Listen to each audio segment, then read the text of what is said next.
Jamie and welcome back to my channel. Today I'm going to be talking about What We Do in the Shadows and I'm going to be comparing the film to the TV show. Yeah, obviously this video is going to contain spoilers to the film and the TV show, so if you haven't watched either, or you don't want to get spoiled, then yeah, don't watch this video. So first I'm going to get into a bit of background of like how I got into What We Do in the Shadows. So I was quite late to the party. It's a show I'd been wanting to watch for a while, but I just couldn't find it anywhere. And then when series 3 came out last year, it was all put on BBC iPlayer. So I've watched it then. I absolutely loved it. It was incredible. I was already a fan of like Matt Berry and Natasia Demetriou, so I knew I'd kind of love it because of them. And yeah, it did not disappoint. It is fantastic. And yeah, I was curious because in the title sequence, it said it's based on like the film by Taika Waititi and Jemaine Clement. So yeah, I was interested to see kind of the origins of this show. So yeah, that's basically why I decided to make this video. Yeah, the film is available on Amazon Prime if you have that. It might be available other places, but yeah, I watched it on Amazon Prime. So if you want to watch it, I do recommend. Spoilers, it is good. So yeah, you can watch it on there. So a bit about the film, as I said, it was created by Jemaine Clement and Taika Waititi. And they also it's based on a short film that they made called What We Do in the Shadows, Interview with Some Vampires. That is available on YouTube. So obviously it stars Taika as a vampire called Viego. He's the main one. He's basically the version of like Nandor. Then there's a few other vampires. So there's Vladislav, played by Jemaine Clement, and Deacon, who is played by Jonathan Brugh, I don't know how you say his name. And then Ben Fransham, who is like Peter, like Peter, and he's kind of like their version of like the Baron, I would say. And then there's a character called Nick, who at first is like lured in as kind of like a victim. They want to kill him, and they turn him into a vampire. Well, actually, Peter turns him into a vampire. So he's like the new fresh vampire. There's Stu, who is Nick's friend, and then there's Jackie, who is their familiar. So let's get into the differences a bit. And the main difference that I noticed the most was that there's no like Nadja alternative. All of the vampires are men, which is a great dynamic anyway, but I feel like they're really missing that part of it, because Nadja is my favourite character in the series. She's fantastic, and it's just a shame they haven't got a character like that in the film. There's a lot of differences with the familiar as well. Like the familiar Jackie doesn't live in the house. She isn't in it as much as Guillermo is in the series. Which I thought was a bit odd. I really liked her character. I thought Jackie was incredible. I thought she was very funny. The actress was very good. It was a shame if she wasn't in it that much. But yeah, I thought her character was great. She made comments about like the vampires being like a boys' club, and how, they're willing to turn Nick into a vampire, but not her, who's like, served for them for ages and everything. I really liked that. I really liked Jackie. I wish she was in it more. That was my only complaint about that, because I love the dynamic of, the servant who wants to be a vampire and the vampire who doesn't want to turn their servant into a vampire. I think that's just a really funny dynamic. It leads to a lot of like great storylines and plots. Another big difference that I noticed is that the ending is quite a lot like happier.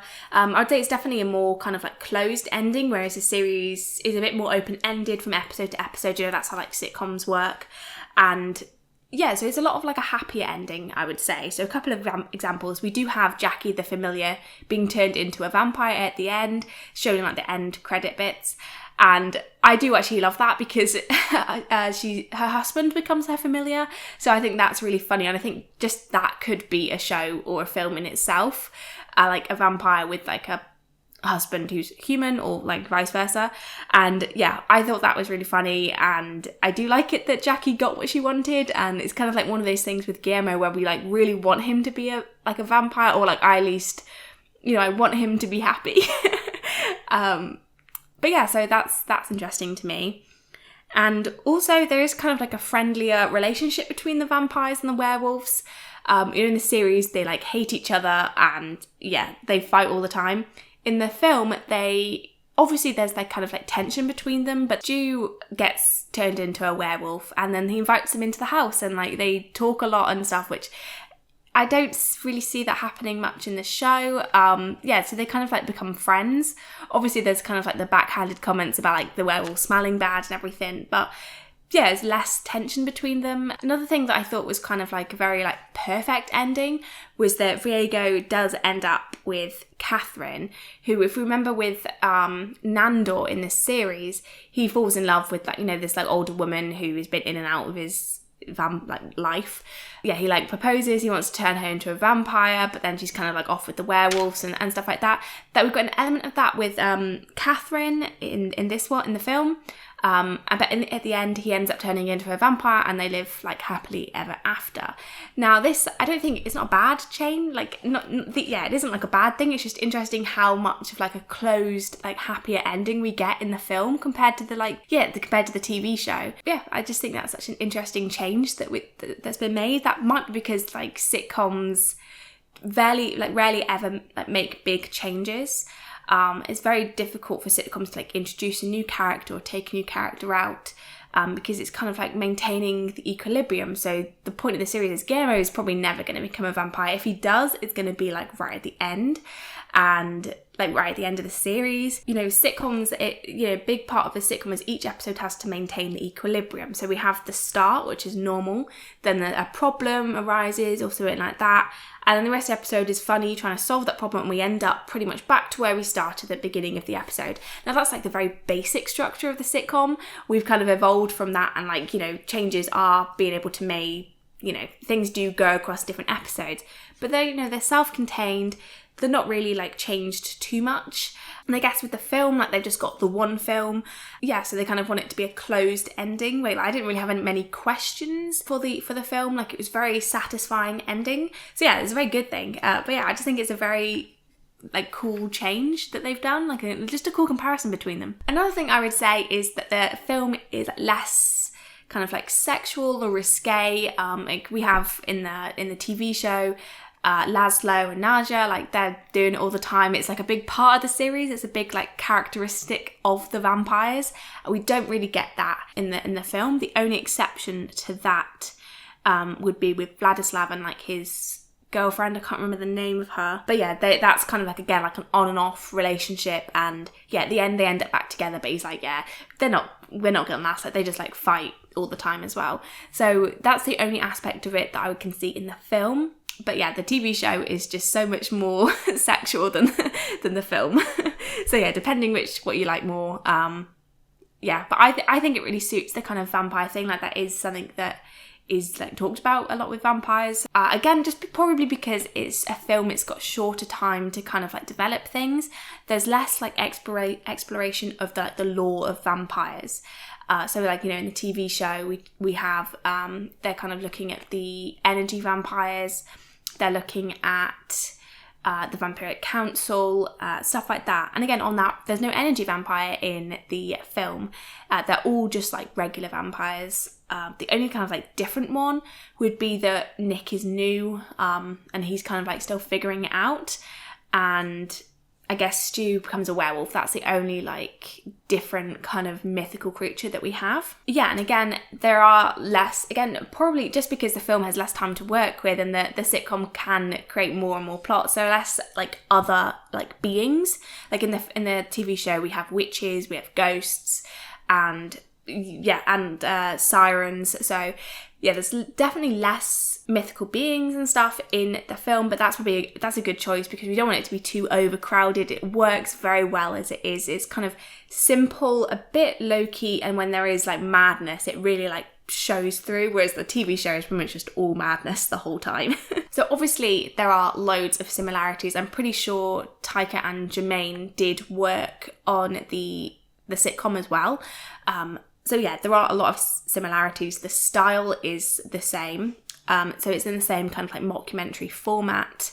And I would say along with that, we've still got the same kind of like visual and comedic style. I would say the comedy is very, very similar. Again, well, as I said, I'd say the TV show is a bit more like risque with its comedy, a bit more like dark comedy, maybe, I don't know, because their films kind of is very dark comedy as well. I would say the characters of Nandor and Viego are very, very similar.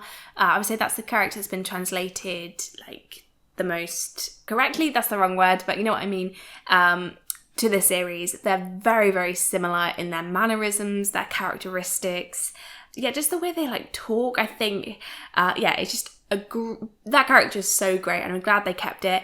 The character of Vladislav has been translated a bit to Laszlo, with the mustache, that kind of vibe to him has been carried over, but I would say their characters are still quite different. And yeah, apart from that, there aren't really any other vampires that I would say have a direct link. Oh, apart from Peter and the Baron, I would say those two have been translated quite well as well. There also is a new vampire in the series with the character of Jenny, I think her name is. Yeah, obviously one that Naja turns into a vampire. And I would say their approaches to how they treat the new vampire is quite different. In the film, he's just going around telling everybody he's a vampire. Their transition is quite seamless. He's kind of knows where he is being a vampire. I think obviously the way that they show the actual transition from going to human to vampire with this, I think that's carried over quite well. There's quite a lot of similarities with that. But with the character Jenna, she's trying to figure out what her skill is. And I think that's very a good way of showing how difficult it would be to become a vampire. Those are the main similarities, and obviously just the plot of, group of vampires living in modern day, with all the difficulties that come with it, how they hunt people, how they get the familiar to lure virgins to them so they can kill them. And yeah, I would say that's quite similar. Oh, the intro is exactly the same. Obviously not exactly the same because there's different characters, but that's the same. I love that they stuck with the same song. It's a great choice of song for an intro. So yeah, I think it's great. It's a great adaptation of a film. What do I love about each one? So for the film, one of my favourite scenes in the film was the police officers. I think they have 2 scenes, but have been hypnotised to not notice anything suspicious. And there's a guy that's dead in there. They're attacking somebody, and the one thing they're pointing out is there's no fire alarms, especially if you're having barbecues indoors. Hilarious. And then when they're trying to figure out what dog attacked Stu. So yeah, they were fantastic. And I actually found out that that was turned into a spin-off show. It's called Wellington Paranormal. I'm gonna have to try and find somewhere to watch that. To show how funny that scene was, because it's been turned into a pretty successful sitcom in New Zealand. So yeah, that's just fantastic to me. I'm gonna have to find that. And what I mentioned before with Nick telling everybody he's a vampire, that's so relatable. You'd want to go and tell everybody that you're a vampire. And yeah, the big thing with that is that he accidentally tells a vampire hunter that he's a vampire, and then he comes in and that's what kills the Baron. Also with Stu becoming a werewolf, I love that they did a recreation, how documentaries do. I thought that was genius. I thought it really linked the mockumentary style. And yeah, it was very funny. I loved it. So there are some things that I think work with the TV show more. So as I said, I love the fact that they have more variety of the vampires. I would say that, in the TV show, all of them are much more distinct, unique personalities. I think, there's no kind of mistaking which vampire is which. Whereas in the film, I think there was a bit of that to begin with. I kind of struggled to kind of remember which vampire was which, but obviously as the film went on, I knew how it was. But I like that there are a lot more distinct personalities in the TV show.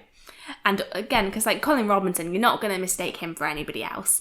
And I love the fact that we've got energy vampires, and their skills are kind of shown a lot more, with Naja being a crawler on the, I think that's really good. And again, I love that we've got more lore. We've got the Vampiric Council that pops up quite a lot. It's a recurring kind of conflict that they have. Yeah, and with that kind of more lore, I love that vampires aren't the only mythical being. We've got the werewolves, obviously the same with the film. We've got the witches, we've got the ghosts, and yeah, I think it's just. I think having more mythical creatures to explore and look at their traditions and how the show have kind of represented these ancient kind of more as modern day beings, how they would fit into the modern day. It's just fantastic. And yeah, obviously with the point of this, with a sitcom, we've got so much more room for plot lines, and we have been able, and the sitcom has been able to go in so many different directions. And obviously the film can't really do that. Hopefully it gets a sequel. I think there have been talks of a sequel to do with the werewolves. Yeah, and I think one of my favourite plot lines in the in the TV show is Guillermo becoming a vampire hunter. I think that's genius. Somebody who really wants to be a vampire, serving as a familiar, becoming a vampire hunter. Just fantastic. It's just one of my favourite plot lines. And obviously, I think, again, like I said, I think they do the familiar quite well in the film. Again, just wanting her to be in it more. But yeah, it's just trying to show that the sitcom, just the format of it being a sitcom, it gives it more chance to kind of expand the universe that the film started. So I think it's great. So which one do I prefer? Overall, I would say I prefer the TV show, but I kind of knew that would happen. Because obviously I watched the TV show first, I was familiar with some of the actors, and I loved some of the actors, and it's very much suited to my sense of humour, so I knew I would probably prefer the TV show.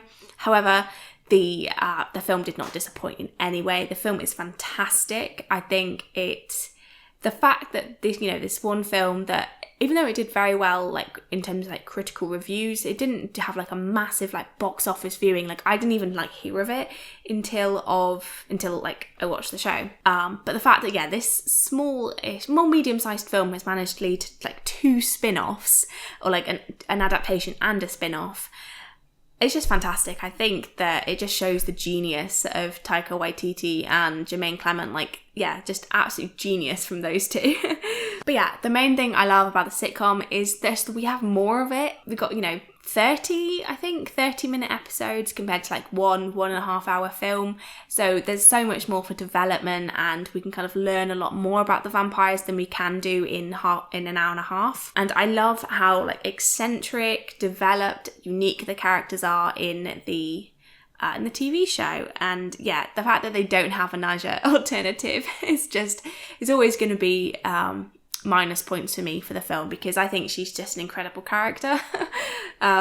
She's my favourite. Both are fantastic. I know there's probably going to be loads of people who do prefer the film, and I don't blame them for that at all. Just for me personally, the sitcom suits my tastes a lot more. I really love sitcoms, so it's not really much of a surprise. But the film is fantastic. If you like the TV show, I definitely recommend watching the film. It's really, really good. But another thing this has shown me is that I really need to watch more New Zealand comedy, because I just keep getting surprised by how amazing it is. It's just so good. It's really underrated. That's something we need to do. Watch more New Zealand stuff. I'm definitely going to try and find Wellington Paranormal, because that sounds incredible. Thank you very much for watching. If you liked this video, then give it a like. It is really much appreciated. It really helps the channel. And comment down below if you've seen the film, what you think of it. Do you prefer it to the sitcom or not? Let me know your thoughts, and subscribe if you want to see more videos about TV shows and sitcoms and stuff like that. Thank you for watching. Bye.